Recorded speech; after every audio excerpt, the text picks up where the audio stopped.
Hi everyone, once again I welcome all of you my YouTube channel Independent Learn Education। हम अपनी lecturer education की preparation headmaster headmistress और all exams which includes pedagogy portion उसकी preparation series में आप सबको welcome करते हैं।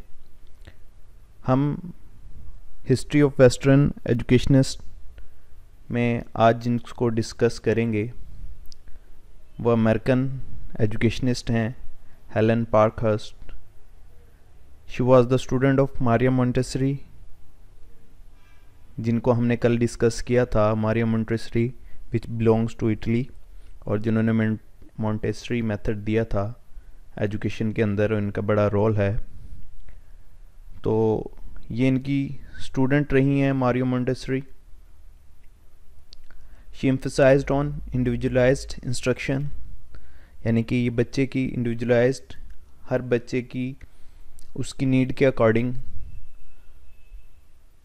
जो है इंस्ट्रक्शन, या उसके नीड के अकॉर्डिंग उसको जो रिक्वायरमेंट है या उसको फैसिलिटीज़ हैं वो दी जाएं। हर बच्चे को इंडिपेंडेंटली हर बच्चे के ऊपर फोकस किया जाए।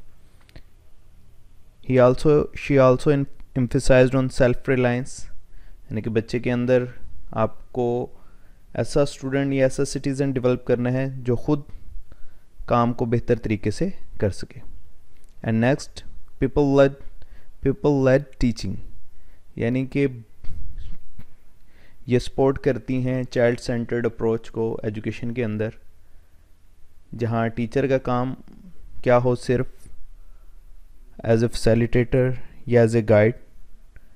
बच्चा खुद अपनी मर्ज़ी से, अपनी पेस से, अपनी मेंटल कैपेबिलिटी के लिहाज से अपनी एजुकेशन को कंटिन्यू कर सके। She spent a year in Italy studying with the education pioneer Maria Montessori. When Montessori came to the United States to lecture, Parkhurst joined her. Shannon was the originator of the Dalton Plan of Education. ये मैंने पहले भी discuss किया है आपके साथ कि जो हेलन पार्कहर्स्ट थी वो मारिया मॉन्टेसरी की स्टूडेंट थी। इन्होंने उनके साथ इटली में भी काम किया, और जब मारिया मॉन्टेसरी अमेरिका आई तो तब भी इन्होंने उनको ज्वाइन किया। और इनके जो मॉन्टेसरी मेथड है वो अमेरिका के अंदर प्रमोट भी किया बहुत ज़्यादा। और इन्होंने ख़ुद एजुकेशन के अंदर एक इम्पॉर्टेंट सिस्टम दिया जिसका इन्होंने नाम डाल्टन प्लान रखा। तो इसको हम ओरिजिनेटर भी कह देते हैं कि हेलन पार्कहर्स्ट जो है डाल्टन प्लान की ओरिजिनेटर भी हैं या डेवलपर भी हैं। इन्होंने अपनी जो एजुकेशन है उसके अंदर जो टाइटल या जो थीसिस उन्होंने किया, उस थीसिस को पढ़ने के बाद इनके जो सीनियर्स हैं उन्होंने इनको प्रिडिक्ट किया कि ये फ्यूचर में बहुत ज़्यादा तरक्की करेंगी या अपना नाम कमाएंगी। और इन्होंने इनके थीसिस को जो टाइटल दिया वो टाइटल दिया चाइल्ड हार्ट का, यानी कि इनके काम को देखते हुए जो टाइटल इनको दिया गया इनके थीसिस को कंक्लूड करके वो चाइल्ड हार्ट के तौर पे दिया गया। यानी कि ये इतनी चाइल्ड की सेंटर्ड को सपोर्ट करती थी कि इनके थीसिस के अंदर से भी वो रंग जो है झलकता था। हर बुक्स, इनकी जो कुछ बुक्स हैं, education on the Dalton plan 1922 में आई, and exploring the child's world 1936 became standard references for system of elementary education। इन बुक से ही जो एलिमेंट्री सिस्टम है एजुकेशन का अमेरिका के अंदर, उससे लोगों ने उसको एज ए रेफरेंस के तौर पर यूज़ करते हुए एलिमेंट्री सिस्टम को बनाया। अब हम इनके डाल्टन प्लान को डिस्कस कर लेते हैं कि डाल्टन प्लान के अंदर क्या था और कैसे ये डाल्टन प्लान के अंदर स्टूडेंट्स को लीड किया करती थी या पढ़ाते थे या उनको एक्टिविटीज़ करवाती थी। The Dalton Plan is a method of education by which people work at their own pace and receive individual help from the teacher when necessary. यानी कि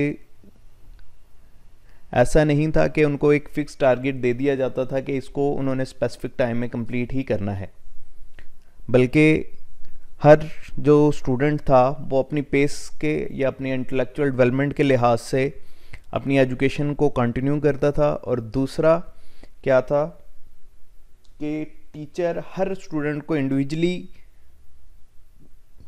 उसके ऊपर तवज्जो के साथ या उसको जहाँ भी ज़रूरत होती थी मदद की, वो मदद प्रोवाइड करते थे टीचर।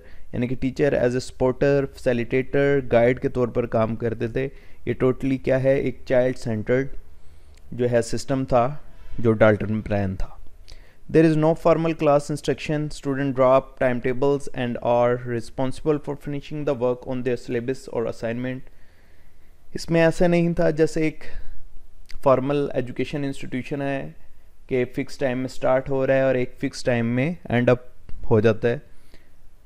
बच्चा according to their feasibility, according to their availability, according to their freedom, according to their time, वो ख़ुद अपने टाइम टेबल सेट किया करते थे और अपना जो उनका सिलेबस है और असाइनमेंट है वो उस गिवन टाइम में कंप्लीट कर लिया करते थे। तो ये डाल्टन प्लान था उनका। इसके कुछ उन्होंने पार्ट्स दिए जिसमें जो इसका 3 पार्ट्स में इसको डिवाइड किया गया। इसमें सबसे पहले था असाइनमेंट। अब असाइनमेंट क्या है, इंडिपेंडेंस या रिस्पॉन्सिबिलिटी एंड ट्रस्ट।